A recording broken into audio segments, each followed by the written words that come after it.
Simple सा फंडा जानना चाह रहा हूँ। जो राम मंदिर बना है, क्या राजस्थान के हिंदू खुश नहीं, और हिंदू क्या मुसलमानों को भी खुश होना चाहिए। राम इस देश के आदर्श हैं, वो भगवान तो है ही है, लेकिन वो प्रथम इस देश के आदर्श है। और आदर्श किन्हें कहा जाता है? जो पूरे देश जिसको पूजती है। उन्होंने हमें जीना सिखाया, हमें जीवन सिखाया है, तो राम को क्यों ना पूजा जाए। और मैं तो कहता हूँ भारतीय जनता पार्टी को राम मंदिर बनाने का पूरा फायदा मिलना भी चाहिए और उन्हें मांगना भी चाहिए, क्योंकि वही वो इकलौती पार्टी है जिन्होंने राम के नाम पर शुरुआत से राजनीति की और उस चीज को परिपूर्ण करके दिखाया है। बात चल रही है कि बाबा बालकनाथ चाहिए, क्योंकि बालकनाथ में जो जनता है वो योगी आदित्यनाथ की दूसरी छवि देख रही है। हाँ, गांव ने बहुत ज्यादा हद तक उनके ऊपर विश्वास किया है। उसके बाद काशी विश्वनाथ कॉरिडोर का एक बहुत बड़ा रोल रहा है। जैसे नरेंद्र मोदी जी वहां पर पहुंचे और उसके बाद उन्होंने काशी विश्वनाथ कॉरिडोर खोला वहां पर, तो बहुत सारी चीजें हैं। और यही कारण है कि मध्य प्रदेश में जो है मामा दोबारा से वापसी करेंगे, मुख्यमंत्री पद पे ही रहेंगे, असीम रहेंगे वो। बात बताइए, आप एक ऐसे देश में रह रहे हैं जहां की जनसंख्या में 110 करोड़ हिंदू रहते हैं, सनातनी रहते हैं, और आपके पार्टी के आप मतलब अगर पूरी इंडिया अलायंस देखेंगे तो उसमें आप सबसे पहले ले लीजिए आम आदमी पार्टी को। आम आदमी पार्टी के जो शिक्षा मंत्री हुआ करते थे वो खड़े होकर के कहते थे कि भाई साहब राम मंदिर की जगह वहां पे यूनिवर्सिटी बना दो।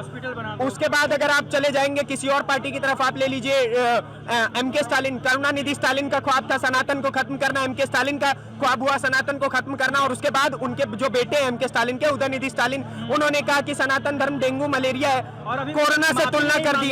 हाँ, और उन्होंने ट्वीट पे ही उसी समय बोल दिया कि मैं अपने बयान पे स्टैंड करता हूँ। विपक्ष जो है, भारतीय जनता पार्टी के मन में डर था कि विपक्ष अब दोबारा से रिवाइव कर रहा है, चाहे वो भारत जोड़ो यात्रा हो या फिर इंडिया अलायंस को तैयार होना हो या फिर कोई भी हो। बहुत तरीके विपक्ष ने आजमाए और उस पर अच्छा काम किया उन्होंने, लेकिन इन 3 स्टेट में जो स्ट्राइक मिली है पूरे विपक्ष को, वो देख करके उनके अंदर कहीं ना कहीं डर महसूस होगा। और भारतीय जनता पार्टी ने जिस तरीके से स्ट्राइक की है, अब क्लियरली दिख रहा है कि 24 is clearly win for Bharatiya Janata party. बहुत आसानी से भारतीय जनता पार्टी जीत रही है। तुम चुनाव कवर कर रहे थे? हाँ जी। 3 राज्यों में रिजल्ट आया, 4 राज्यों का चुनाव रिजल्ट आया, जिसमें 3 राज्यों में बीजेपी जीत गई, एक में कांग्रेस जीती है। जी, पहले तो कांग्रेस क्यों जीती? देखिए, तेलंगाना एक ऐसा स्टेट आप पहले से ही कह सकते हैं जहां पे भारतीय जनता पार्टी अपना वर्चस्व उस हद तक स्थापित नहीं कर पाई है, जबकि वहां पे उनके पास बहुत अच्छे नेता है। For example tiger Raja Singh, जो कि ना केवल उस स्टेट के नेता है बल्कि उनको पूरे देश में पूजा और माना जाता है, ऐसे उनके नाम के आगे टाइगर नहीं लगाया गया है। लेकिन अगर वहां बात रही कांग्रेस के जीतने की, तो अगर आप उस पूरी पट्टी को देखेंगे और साउथ की पट्टी को देखेंगे तो उन सभी स्टेट्स में बीजेपी कहीं ना कहीं बहुत ज्यादा कमजोर है। यही कारण रहा कि कर्नाटक को अपना हार देखना पड़ा।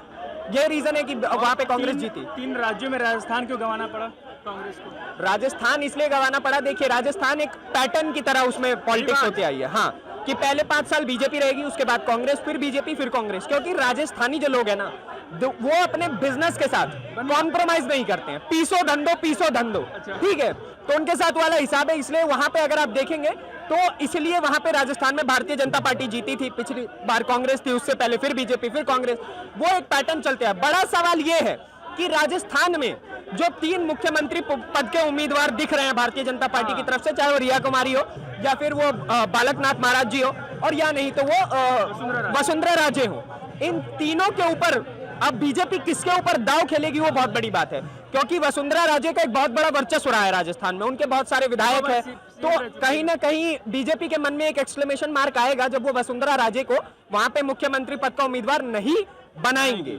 और बहुत ज्यादा अगर आप सोशल मीडिया स्क्रॉल करेंगे तो वहां पे बात चल रही है कि बाबा बालकनाथ चाहिए, क्योंकि बालकनाथ में जो जनता है वो योगी आदित्यनाथ की दूसरी छवि देख रही है। हाँ, एक सवाल होगा मेरा, जैसे एमपी में चल रही थी बहुत सारी बातें कि शायद बदल जाए सरकार, शायद बदल जाए, लाडली योजना इतना ज्यादा हावी हो गया कि शायद शिवराज वापस फिर से आ गए। आप सीएम किसे देखना चाहते हैं? देखिए, वहां पे सीएम मैं क्या देखूंगा, जनता देखेगी।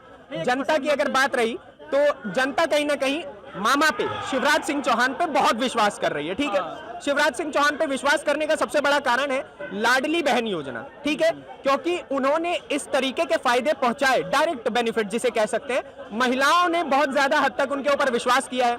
उसके बाद काशी विश्वनाथ कॉरिडोर का एक बहुत बड़ा रोल रहा है। जैसे नरेंद्र मोदी जी वहां पर पहुंचे और उसके बाद उन्होंने काशी विश्वनाथ कॉरिडोर खोला वहां पर, तो बहुत सारी चीजें हैं।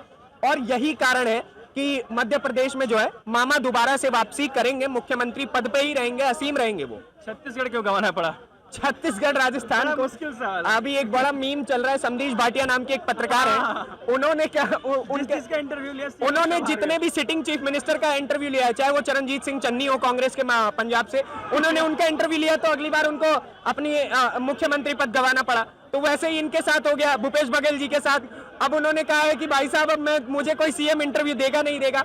भूपेश बघेल के हारने का सबसे बड़ा कारण मुझे ये भी लगता है कि एक छत्तीसगढ़ एक ऐसा स्टेट है ना जो नक्सली प्रभावित एरिया है, जहां पे डेवलपमेंट बहुत ज्यादा नहीं है। अगर आप वहां के हिस्सों में जाएंगे तो आपको कहीं ना कहीं शर्मनाक महसूस करना पड़ेगा कि ये मेरा भारत देश अभी है। भी खतरा महसूस होता है। हाँ, बहुत ज्यादा खतरा अभी भी महसूस होता है। भूपेश बघेल ने अच्छा काम किया है, लेकिन जनता को और ज्यादा बेनिफिट्स चाहिए थे। जिस प्रकार से देश डेवलपमेंट की ओर बढ़ रहा है, तो लोगों ने भूपेश बघेल से और उम्मीद लगाई थी, लेकिन उस उम्मीद पे शायद भूपेश बघेल नहीं खड़े उतरे। यही कारण है छत्तीसगढ़ गंवाना पड़ा। कुछ लोग बोल रहे हैं कि सनातन विरोधी हो गए थे लोग, इसलिए 3 राज्यों में बहुत बड़ा कारण है। सनातन आप विरोधी एक होना। बात बताइए, आप एक ऐसे देश में रह रहे हैं जहाँ की जनसंख्या में 110 करोड़ हिंदू रहते हैं, सनातनी रहते उन्हीं का हैं, विरोध और कर रहे हैं। आपके पार्टी के आप मतलब अगर पूरी इंडिया अलायंस देखेंगे तो उसमें आप सबसे पहले ले लीजिए आम आदमी पार्टी को। आम आदमी पार्टी के जो शिक्षा मंत्री हुआ करते थे वो खड़े होकर के कहते थे कि भाई साहब राम मंदिर की जगह वहां पे यूनिवर्सिटी बना दो। हॉस्पिटल बना दो। उसके बाद अगर आप चले जाएंगे किसी और पार्टी की तरफ, आप ले लीजिए एमके स्टालिन, करुणानिधि स्टालिन का ख्वाब था सनातन को खत्म करना, एमके स्टालिन का ख्वाब हुआ सनातन को खत्म करना। और उसके बाद उनके जो बेटे हैं एमके स्टालिन के, उदयनिधि स्टालिन,